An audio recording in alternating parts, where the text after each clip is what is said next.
L'Hebdo Politique. Bonsoir et bienvenue dans l'Hebdo Politique, votre rendez-vous politique du dimanche soir sur Radio Sensation en association avec TV 78, épisode 239. Ce soir, on va s'intéresser au programme Petite Ville de demain.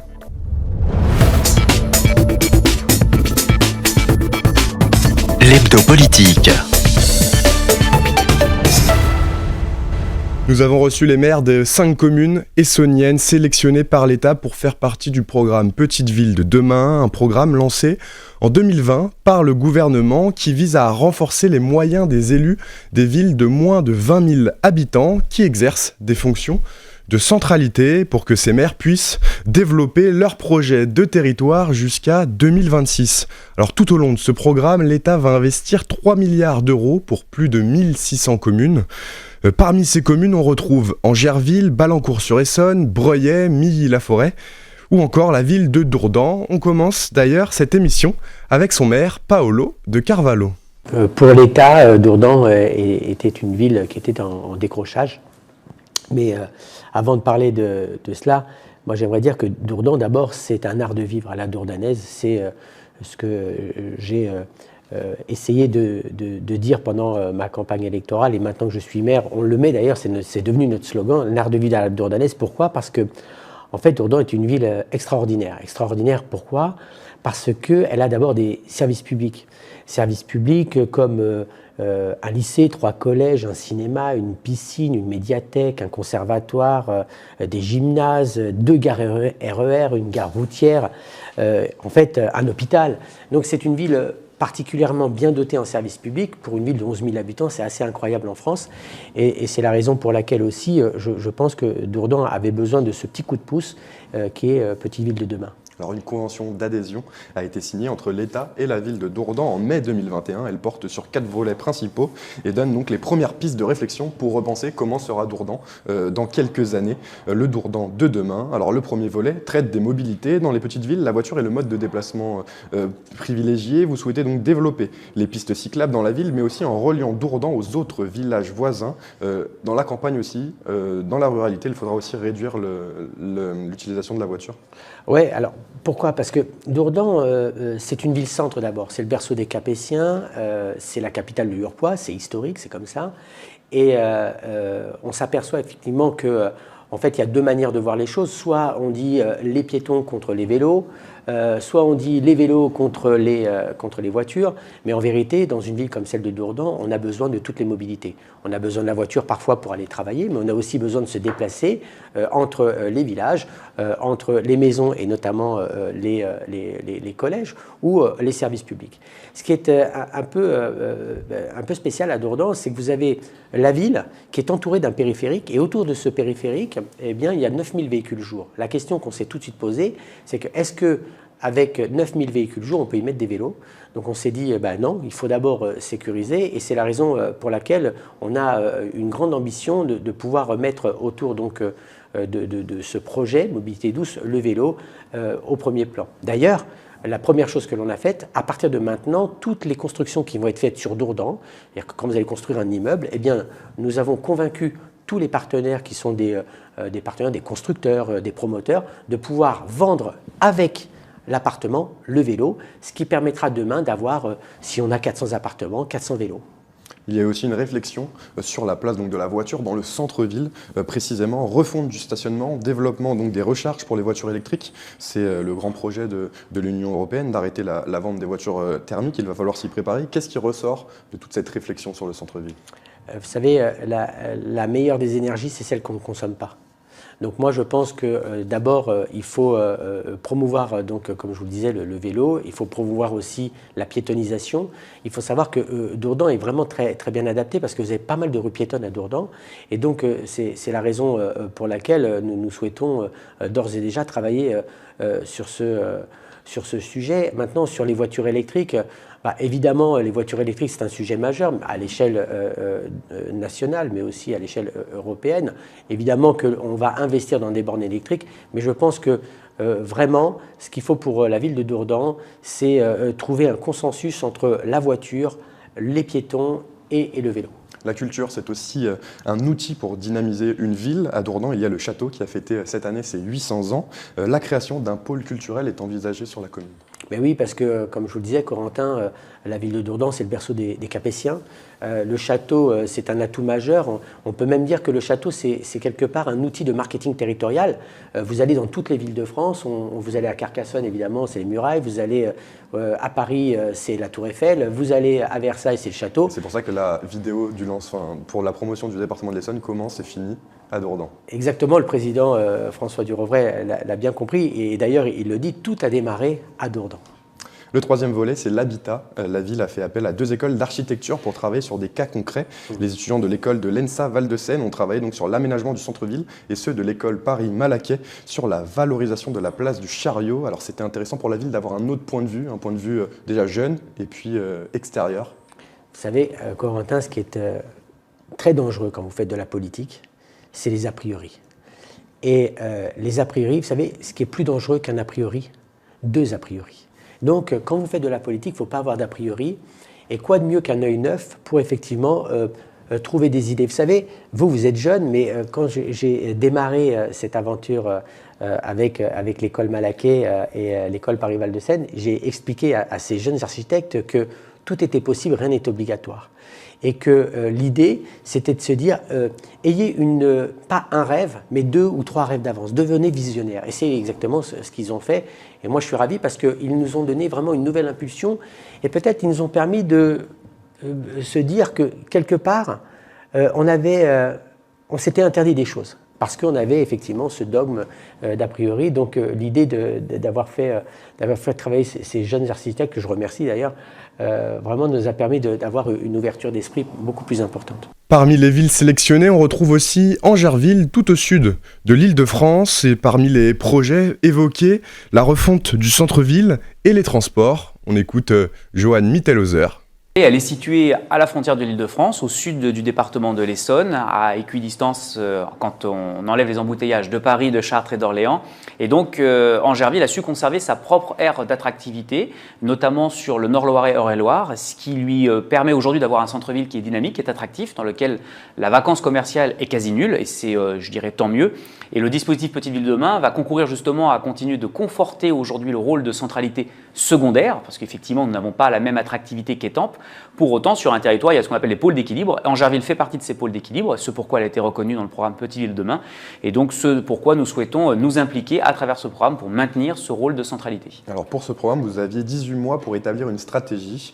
On arrive bientôt à l'échéance donc de ces 18 mois. Cela va permettre à votre commune de développer donc des fonctions de centralité et de penser la commune de demain. Vous souhaitez donc réaménager le centre-ville qui est actuellement composé de 2 centres-villes. Alors concrètement, on parle de quoi? De donner de la place aux mobilités douces, de repenser le système de stationnement et de dynamiser les commerces? C'est un peu ça l'idée? Alors concrètement, on parle de tout. C'est-à-dire qu'on parle de comment on adapte, on réinterroge un centre-ville qui, dans sa volumétrie, est issu finalement du Moyen-Âge.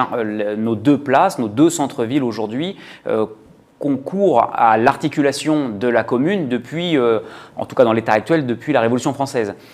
Sauf que le centre-ville s'est plutôt aménagé au gré des opportunités et des besoins sans qu'on ait eu l'occasion un jour de prendre un peu de hauteur et un peu de recul, ce que Petite Ville de demain nous permet aujourd'hui, pour re-questionner à la fois les questions de mobilité, vous l'avez dit, les questions de mobilité dit de stationnement et de partage entre les piétons, les cycles, les automobilistes, de réinterroger aussi la place de la nature en cœur de ville. On sait que ces dernières années, on a eu tendance justement à artificialiser, à bétonner, disons-le très clairement.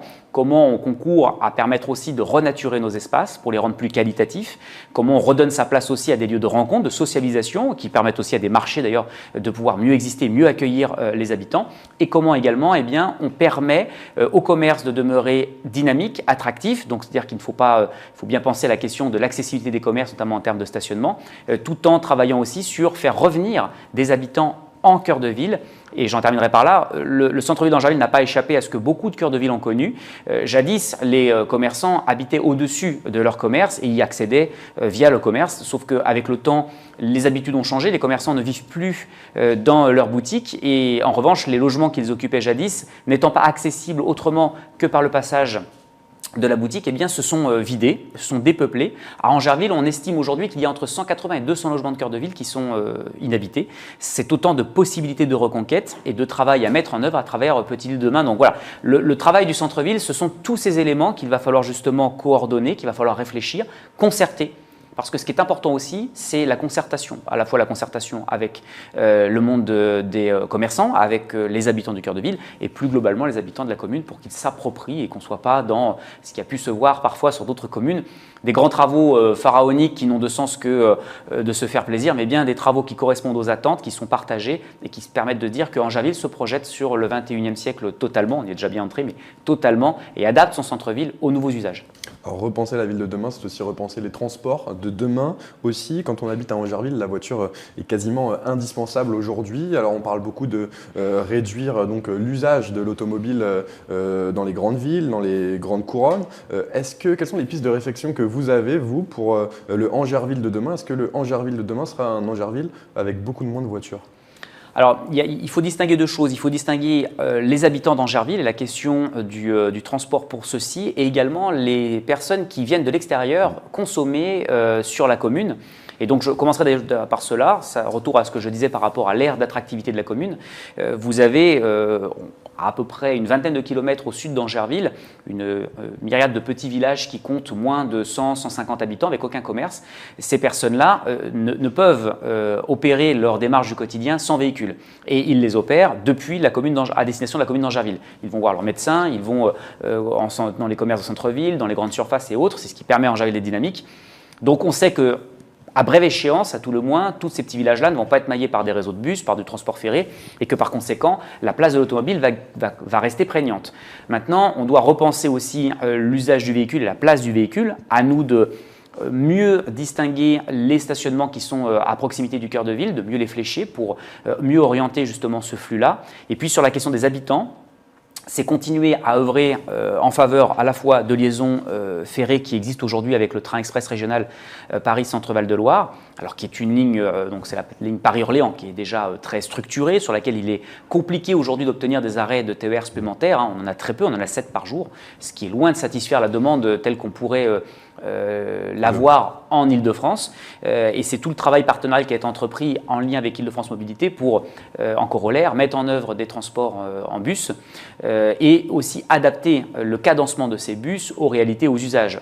Traduction, si la seule possibilité qu'on offre à nos concitoyens sont des bus qui mettent 40 à 45 minutes pour rallier la gare RER la plus proche qui est celle d'Étampes, c'est absolument pas compétitif et vous ne les ferez pas renoncer à la voiture individuelle. Peut-être au mieux irez-vous les encourager à abandonner l'autosolisme et aller sur du covoiturage, mais pour autant, on sait qu'on a des moyens beaucoup plus efficaces pour réduire l'usage de la voiture, à condition qu'en face, les moyens de transport soient adaptés. Et c'est sur ce sujet qu'on a déjà bien avancé avec Ile-de-France Mobilité, avec la mise en œuvre d'ailleurs de liaisons directes, ce qu'on appelle le 1 sur 3 en heure de pointe, une liaison sur 3 est directe entre Angerville et Étampes, ce qui rend aujourd'hui plus compétitif de prendre le bus que de prendre votre voiture individuelle si vous comptez le temps de trouver une place de stationnement, de vous garer, de rejoindre la gare, alors que le bus vous emmène d'un point A à un point B, c'est-à-dire le point B, c'est votre train, directement et sans difficulté. À Breuillet, au centre de l'Essonne, on prépare la construction d'un nouvel écoquartier dont les travaux vont débuter cette année.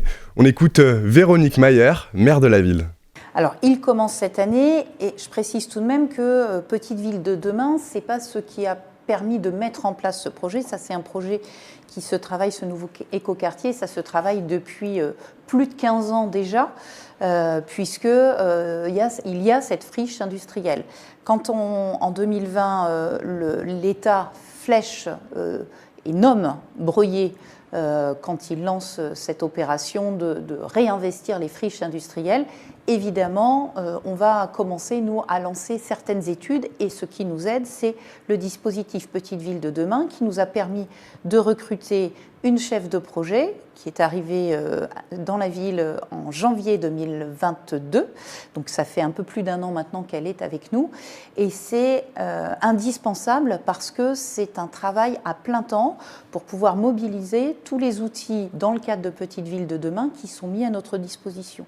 Que ce soit soit pour travailler sur les mobilités, travailler sur l'habitat, travailler sur la renaturation du pont des Gains et également de notre centre-ville. Alors il y a effectivement un diagnostic qui a été mené. Ce diagnostic, il a été présenté en décembre 2022, voté à notre conseil municipal de décembre également, puisque 2 fois dans l'année, on rend compte au niveau des services de l'État, c'est normal, hein, on nous donne des subventions, on nous donne des outils, donc on doit rendre compte de notre travail, et nous l'avons fait au mois de décembre. Et donc on a déterminé 8 piliers. Parmi ces 8 piliers, il y a effectivement un volet habitat important sur le pont des Gains et une réhabilitation aussi de l'habitat, du vieil habitat en centre-ville. Alors, ce nouveau quartier va représenter environ 450 logements, dont 30% donc de logements sociaux. Breuillet, d'une ville, donc je l'ai dit au début de cette émission, d'environ 8800 habitants.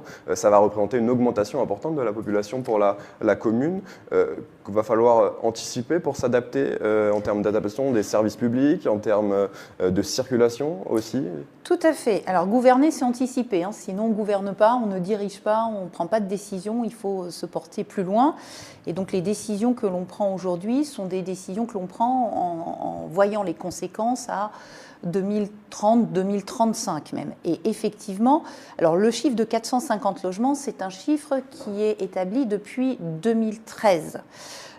Dans le précédent plan local de l'urbanisme.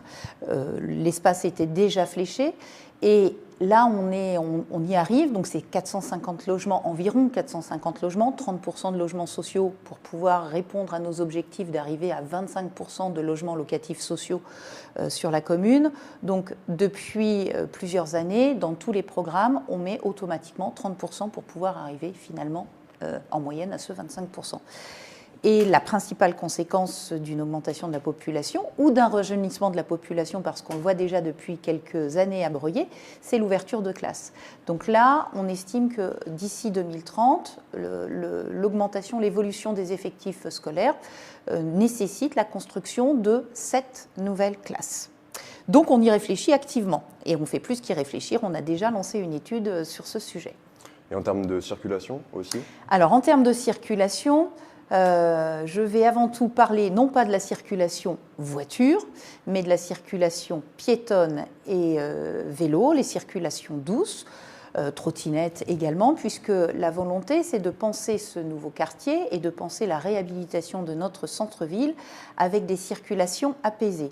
Ce qui aujourd'hui est tout de même très compliqué, puisque nous avons beaucoup de véhicules par jour qui passent. On a à l'heure actuelle le CEREMA qui est en train de réaliser une étude complète sur le diagnostic de la circulation aujourd'hui, et ensuite on nous proposera des solutions.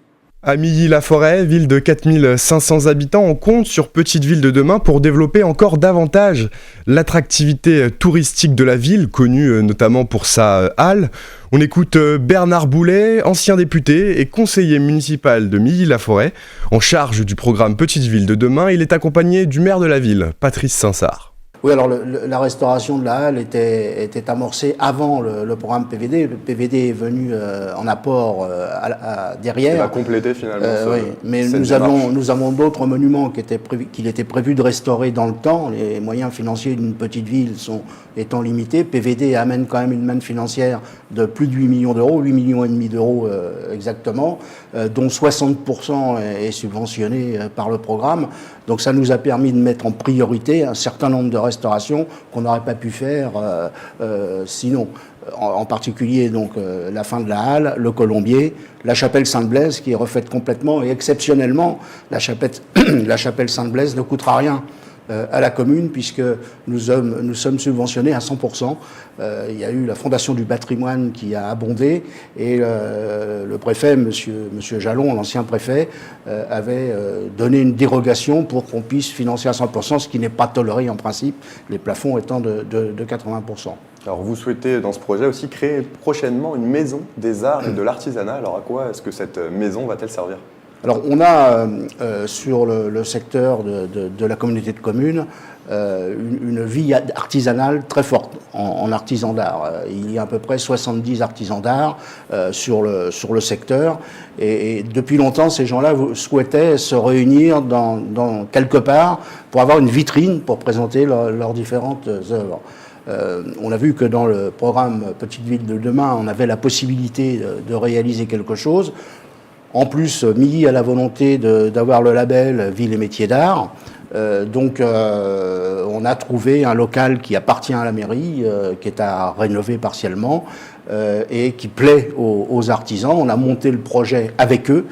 On en est aujourd'hui à quasiment le cahier des charges pour consulter l'architecte. Et on est subventionné là aussi à hauteur de 70%. Ce sera une vitrine pour les artisans. Certains d'entre eux travailleront d'ailleurs dans les locaux, ce qui permettra de faire passer les scolaires et communiquer sur le travail qu'ils font et pourquoi pas faire de la formation également. Renforcer l'offre des services aux habitants, c'est aussi une des problématiques de la plupart des communes de grande couronne en zone rurale. Alors vous souhaitez vous développer davantage le réseau de vidéoprotection sur la commune et aussi de créer une maison de santé disciplinaire pour faire venir des professionnels de santé. On le sait, quasiment toute l'Île-de-France est une zone qui manque de professionnels de santé, de médecins, et énormément de concurrence pour les attirer. Alors du coup, cette maison de santé a vocation à rendre, disons, Milly plus attractif pour les personnels de santé. Disons que je vais répondre pour la vidéoprotection. Donc, nous avons déjà commencé à mettre une vidéoprotection en place. Et disons que, vu le coût que ça coûte pour des communes comme la nôtre, disons qu'on ne peut pas tout faire en même temps. Et c'est vrai, donc on va pouvoir bénéficier de subventions supplémentaires pour continuer à couvrir l'ensemble de la commune. Et disons que c'est vrai que ça nous permet de diminuer d'un certain nombre de méfaits qui sont effectués au sein de la ville, et puis voilà, donc et on sécurise un petit peu, les gens sont plus tranquilles à partir du moment où il y a de la vidéoprotection. Donc pour la maison de santé, je pense qu'on va le faire à deux, mais voilà, c'est vrai que on a le même problème, comme dans beaucoup de communes rurales, et pour compléter un petit peu, je vous venais de dire, donc on est maintenant en zone rouge, malheureusement. On a eu la chance à une certaine période, c'est que tous nos médecins se sont installés en même temps, et ils partent à la retraite tous en même temps. Donc, étalé sur quelques années de différence. Mais voilà, c'est ça. Et donc, on ne pensait pas qu'on aurait cette pénurie de médecins généralistes qui englobe l'ensemble on peut dire, de la France. Donc, c'est vrai que même si on est proche de la région parisienne, on n'a pas plus de gens qui veulent venir s'installer chez nous qu'ailleurs.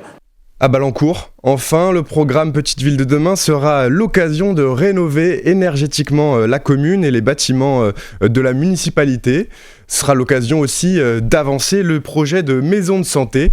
On le sait, une grande partie de l'Île-de-France est en zone prioritaire.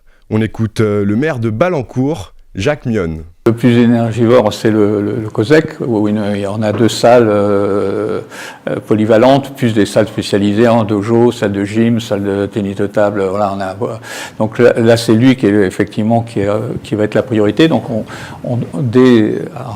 dès l'année prochaine, on va s'attaquer à travailler ça, quitte aussi à travailler sur la pose de panneaux solaires, puisque c'est vrai que tant qu'à faire aussi, essayer de rentabiliser un peu tout ce travail. Donc c'est la priorité.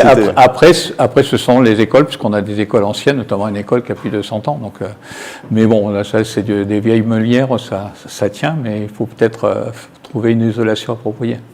Enfin, 4e projet, celui de la création d'une maison médicale. Alors, Balancourt est en zone d'intervention prioritaire comme une grande partie de l'Essonne, d'ailleurs selon l'Agence régionale de santé. Alors aujourd'hui, c'est vraiment un défi pour toutes les communes d'attirer de nouveaux médecins, mais finalement toutes les communes veulent attirer des nouveaux médecins. Donc comment faire pour tirer son épingle du jeu, si j'ai envie de dire, dans cette histoire ? C'est vrai. Alors déjà, comment faire d'essayer de leur offrir un local de qualité, mais c'est vrai qu'on en discute beaucoup avec les collègues.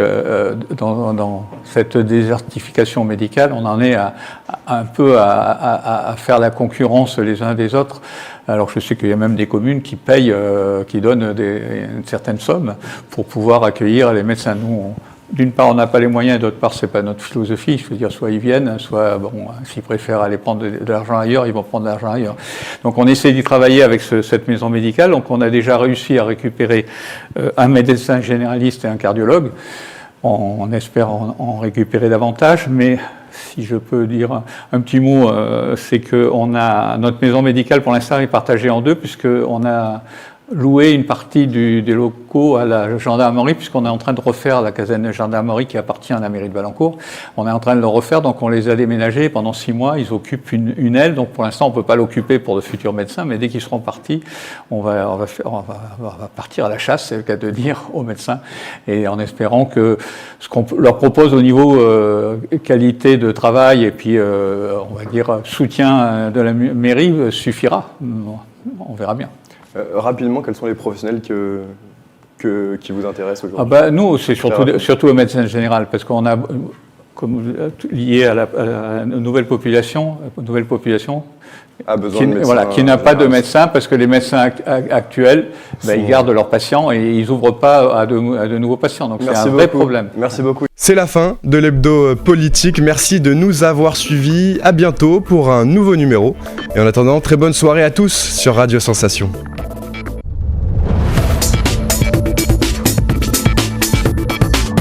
L'hebdo politique.